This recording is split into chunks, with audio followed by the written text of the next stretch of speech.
And we'll walk around the compound, see some tigers, and then maybe hear some squeaks. And then Pete's, we'll see some Pete's. Hello. Oh.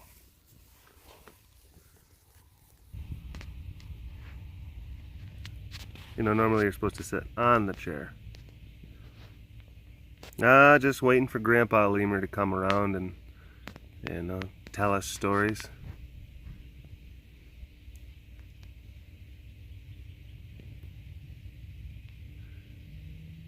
Did I ever tell you about the time I got locked inside of a papaya truck? It was the best 36 hours of my life. No, Grandpa. You haven't told us that one yet. Grandpa Lemur. All of his stories involve fruit of some sort.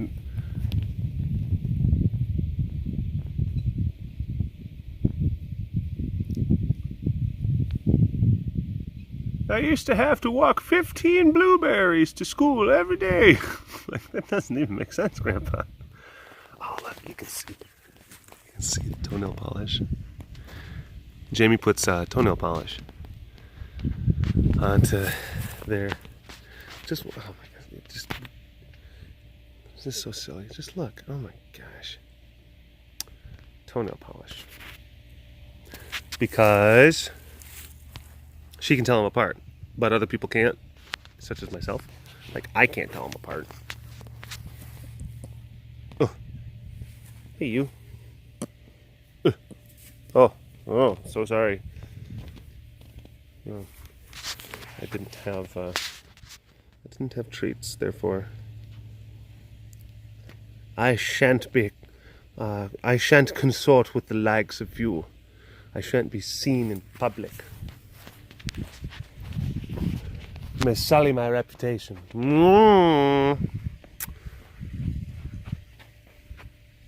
Mistletoe. That's what that stuff is. Oh yeah, people want to smooch under it during the holiday season, but if left unchecked, this stuff will spread. It's a parasite plant. It'll kill the tree. So, yeah. People are like, oh, mistletoe, oh, holiday romance and everything. And then it's just like, but what about the trees are just like, I don't feel very romantic at all. It's like tree crabs. Like, hear about Bill? Yeah, I saw him down at the pharmacy getting some, mistletoe shampoo, if you know what I mean. Let me see. Okay. Ruth is pink. So, that was Ruth. That was Ruth. And you're Momo, because you're crazy. Yeah, we're spending time with the lemurs. Okay. Hi, Pa. I think you're you're Miss Stewart, you're Momo. It's Rita. Mort. So I can tell these guys apart. I can't tell these guys apart. Whoa, whoa, whoa, whoa, whoa. Whoa, whoa, whoa, whoa, whoa. Well, maybe if you weren't so nuts. Hi.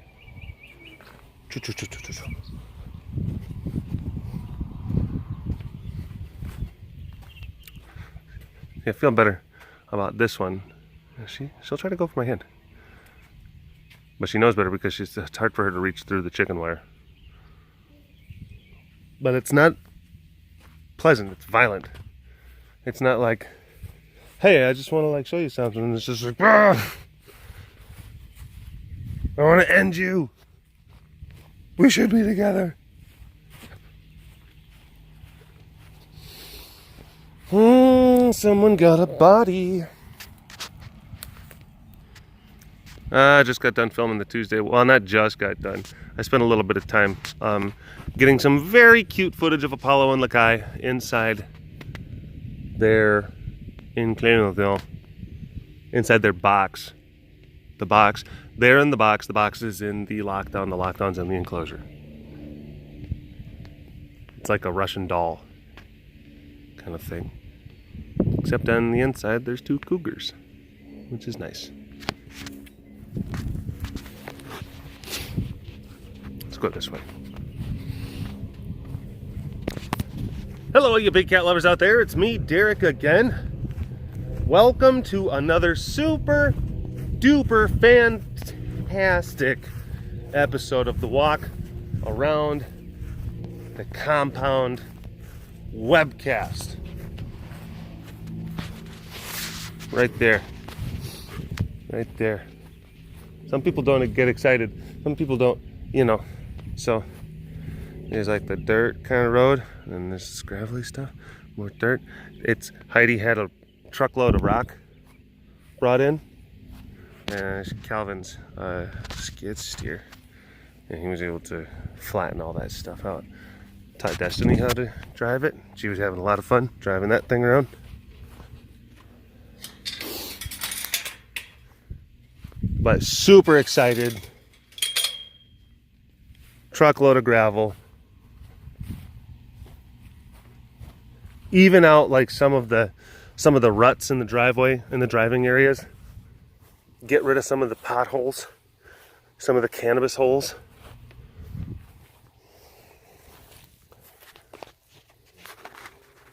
Potholes are illegal in a lot of states now. It's just a matter of time. Hi. I mean, bleh.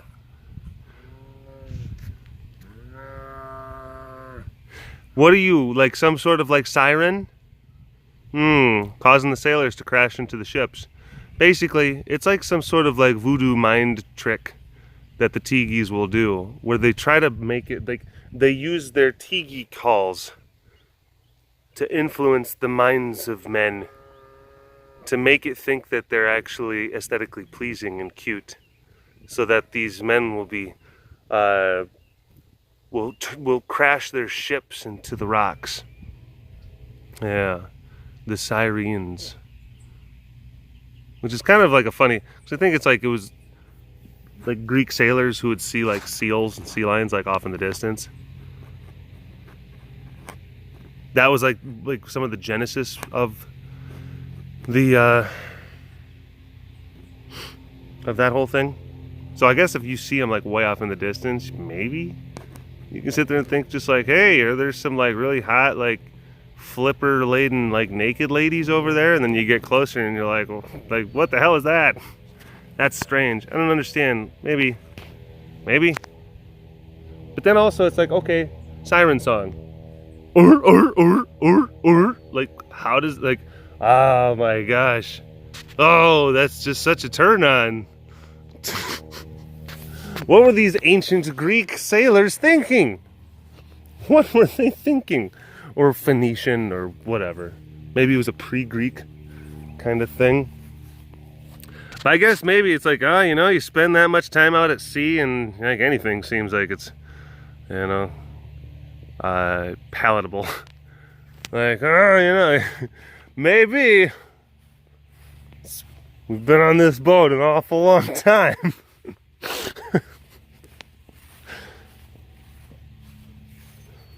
Hey, I think those girls on that rock over there like want us to come over. Like, well, it should be like you know, let's turn the ship. Let's go say hi. Yeah, just be really careful because there's rocks over there. Oh man, the legend of the it all started with the thirsty sailor. Oh, the legend. Yeah, the sirens and the legends of the thirsty sailor. Ezzie choo choo, Ezzie choo choo. Mom, mom, mom, mom, mom, mom. Hi, bud. What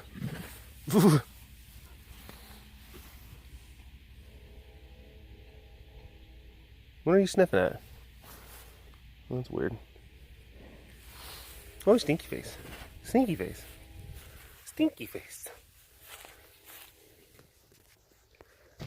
Ez! Ez!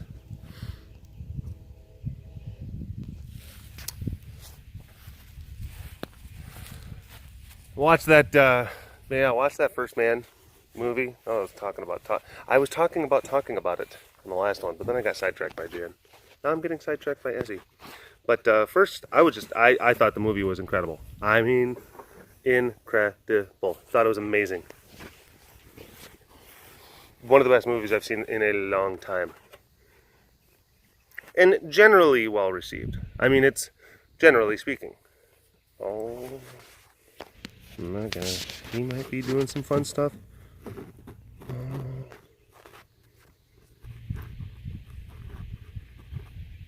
Ezzie, do you have Spooly? Is that Spooly? For those of you who don't know, the name of Ezzie's toy is Spooly. And that was the toy that he had when he came here. It's the only thing that, that's the only thing that he had from his former life. And as you can see, he's still quite fond of it.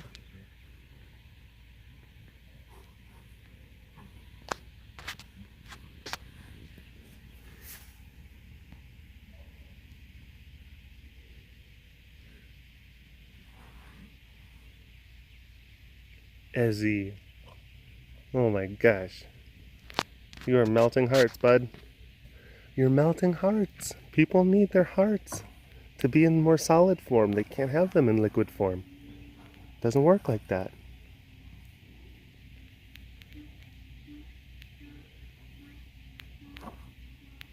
Ezzie.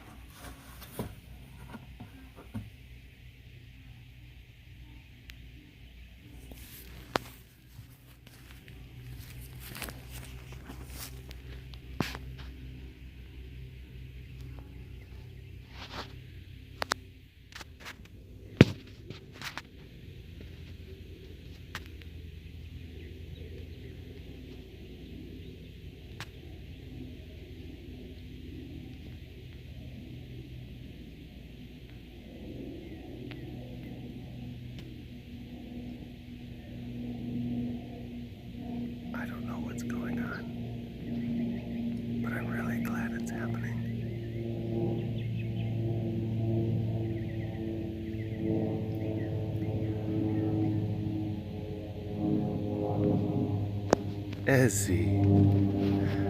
Ezzie Choo Choo. Oh my gosh, the bestest of boys. The bestest of boys. And it's like he's getting sleepy. It's like he's just like falling asleep on Spooly. Ugh. Ugh. Ugh.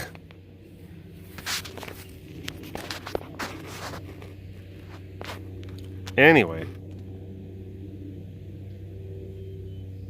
Saw First Man about Neil Armstrong and Ryan Gosling. Thought the movie was incredible. And I saw, and like I said, generally well received. But then, of course, there were, detractors because there was a little bit of a, I guess you could say it was like a bit of a controversy where people were upset because they didn't portray them actually putting up the American flag. On the moon when they landed. Spoiler alert, they did land on the moon. Which I didn't, low flying plane. Which, I'm not going to automatically sit there and say that, those people are completely out to lunch with that kind of, but I didn't think that I watched the movie, I didn't think it was that necessary kind of component, but that's not even what I'm talking about. Not to mention also, they showed the flag on the surface. They showed spots where the flag, they showed the lunar landing site and then the flag with it. They just didn't show them, putting the flag up. I think that it was supposed to be, because this was supposed to be representative of a symbolic victory for the United States. And I'm not even going to sit there and say that there's not a degree of merit to a certain degree. And I can understand what people would be kind of hey, maybe just throw But it's not like people didn't know that this is like, it's throughout, as I'm watching the movie, it was clear, it was absolutely, it was like that we're a bunch of like American dudes and the Russians are beating us. They're absolutely beating us as far as, up until that point they were. I mean, they had put more probes in space. They had done more as far as doing like the spacewalks and all of that yaz. So the Americans basically had to say just like, all right, we have to do something that is so like ridiculous now, because you know they've been beating us like time and time again. So we have to do something. We have to do a moonshot goal. We have to do something that is so absurd and so difficult. That's the genesis of that whole kind of thing. Again, it's not the thing that I'm talking about. A lot of people were talking about how like, the movie was dull, the movie was boring, or the movie, or Neil Armstrong, you know, like, oh, he was like very this unlikable guy kind of thing. And I thought it couldn't necessarily be further from the truth. Or that people said like he just was devoid of humanity and whatnot. And one thing I will say is that, oh my gosh, one thing I will say is that Diwali is very cute. That is one thing I will definitely say.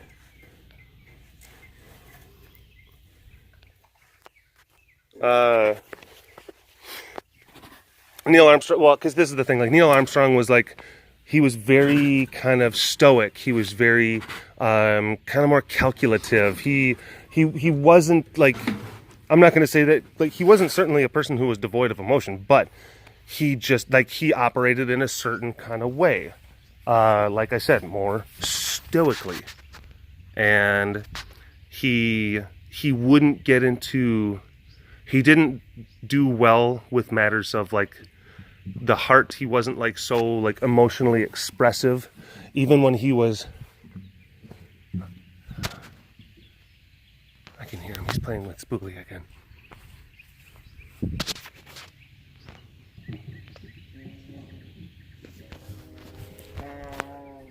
Oh my gosh. We have cats. They're doing cute things. There were even, I mean, there's even moments where under normal circumstances, most people would express themselves with a lot more kind of, I guess maybe verve and feeling and sense of like, because again, it's like you're talking about things, and because they actually go, the movie went very much into his home life, his family life, the relationship with his wife and his kids, and they had that, and then they also had the different steps that the program, that the people had to take to get the Apollo program happening, and then also his professional journey to being the person who eventually got to be selected for that mission. It was honestly, people were like sitting there saying like, wow, the narrative was so inconsistent, and all of a sudden we're here, and then we jump to this next spot, and all of a sudden we're talking about his family, and then all of a sudden, like, the next scene we're flashing to like this test. But it's like we're talking about a period of time where it was years. It was the better part of a decade. That's the time frame of the movie. Better part of a decade. So they had to be able to kind of jump from event to event. And I had no problem with that as a narrative device. I had no problem. Some people took a lot of issue, like it was confusing. I couldn't quite pin down the emotions. But I think in telling of that story and weaving the thing with his family, and then again his whole professional thing, I thought it was very good. I thought it was very effective, actually. And there were certain big things and certain emotional crescendos that happened in the movie that were so powerful that they would not have been possible had they not shown a lot of that other stuff, like prior to that, like leading up to it. So I do, I think on that, just from a storytelling, like the logistics of movie making and storytelling, and like making that, like the sequence of events unfold in the way that they did, I really thought it was incredible and masterful. But other people are like, oh, I don't get it. I don't get it, therefore I don't like it. And then, yeah, they were just saying it was like, they were saying like, oh, it was dull, it was boring. I'm like, are you kidding me? What? Were we watching the same movie? And it's like, sure, this is the other thing too. It's like, there were certain sequences, you know, the stuff in the space was fine, but anything on the ground was blah. And it was flat, it was one note. I guess you can say that, but not everything has to be just like this amazing kind of, you know, just this, no, not everything has to be flashy. Not everything has to be like over the top, flashy and dramatic in order for it to be amazing, I guess I want to say. Because I did think that it was a very great, it was a great story. But it was subtle. That's the thing. I think that's lost on a lot of people. I don't know, it's like, what are you wanting? What are you expecting? Because again, they're talking about it was flat, the relationship between him and like his family. Even people are sitting there saying like it was dysfunctional, and I'm like, it was totally not. They were incredibly loving, but again, it's like people are more nuanced and complex. It's not just this kind of thing where, you know, like they're wanting these characters to be so cookie cutter or characters that are just like, oh, well, the husband should be like this, and then the wife should be like this, and then there should be certain kind of reactions. Well, that's how normal. It's like you're looking for that traditional kind of like Hollywood telling of like family stories and tales and whatnot. Whereas these are very different people, and they look towards each other in very different ways. And not everything has to be, because I remember seeing one review where they were sitting there saying just like, oh my gosh, I heard that Neil Armstrong was kind of like cold and distant and ice, but I felt like someone should have just been like standing behind him with the baseball bat, hitting him every 5 minutes to remind him to be human. And it's just like, dude, that's not at all what I got from that movie. You're talking about, what I saw was someone who was incredibly like an intuitive, like thinking kind of person, someone who is incredibly like an incredibly introverted person. And there were like, but he wasn't a perfect man, but I thought he was a tremendously dedicated, good and loving person. But just because it's not in these like gigantic flowery displays doesn't take away the fact that he was an incredibly feeling, thinking person. And I got that from that performance. I really, really did. And again, it's the subtlety of it. And I think the subtlety is lost on a lot of people. And like just the difficulties of, and I guess like the difficulties that his wife had, sometimes even with his stoicism, which would, of course, that would be like a thing that people within that sort of relationship absolutely could definitely have. But it doesn't take away the fact that they still absolutely loved each other, and they were incredibly supportive of each other. Hi, bud. Oh my gosh. Yeah, I thought Ryan Gosling's performance, I thought it was so good.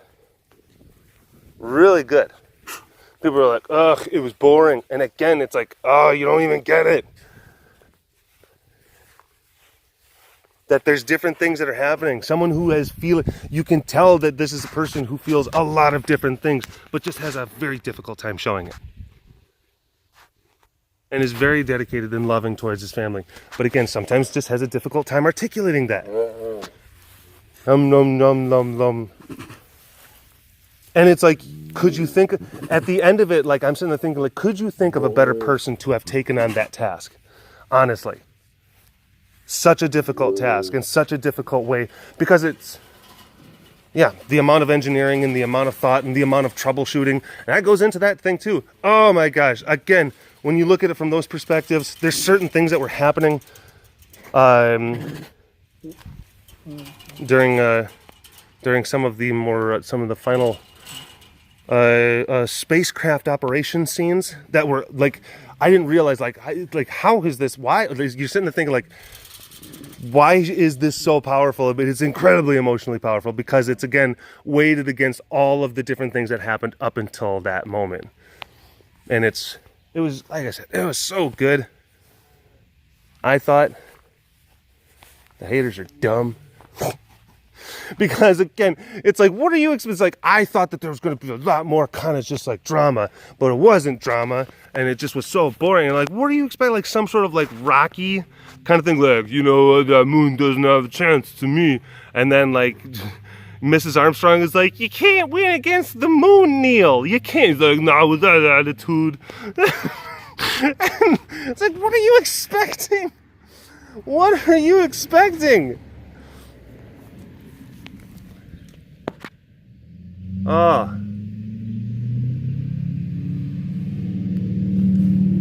But yeah, I really thought it was it's one of the best movies I've seen in a long time. I appreciated it from a filmmaker perspective, or from a filmmaking perspective, from a storytelling narrative perspective. The visuals and the way that they did certain things were truly stunning.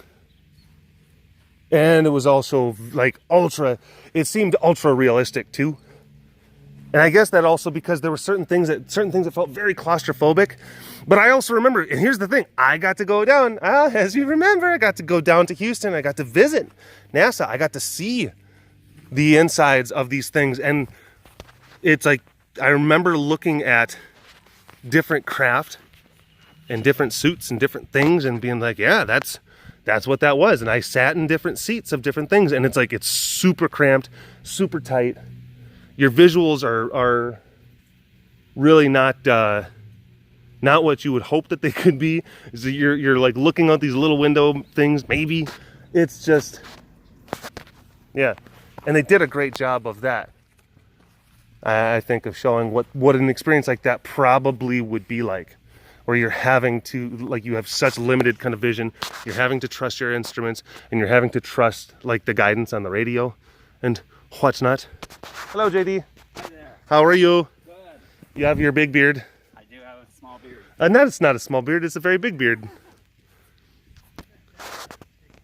Our spigot. Well, JD's out here. JD's out here digging up ground and fixing pipes and stuff like that, you know. What'd you break? Why'd you break it? Thinking that it might need a new spigot. Oh, yeah, that one's leaking. Yeah. We'll check the barn. Yeah, and if not, because the Bridgeport Building Center, it's going to be closed today, so I'd have to go all the way to Lowe's to actually get a new one. But it's probably going to actually have to break off that pipe. I don't think that we'll be able to unscrew that thing.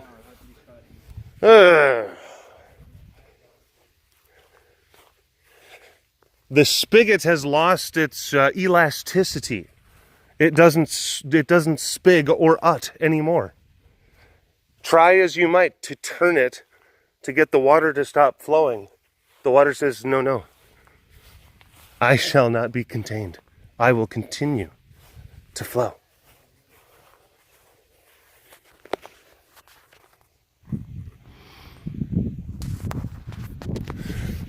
But it did again, going back to the movie, it showed certain things as far as like the spacefaring scenes and as far as the space flight scenes.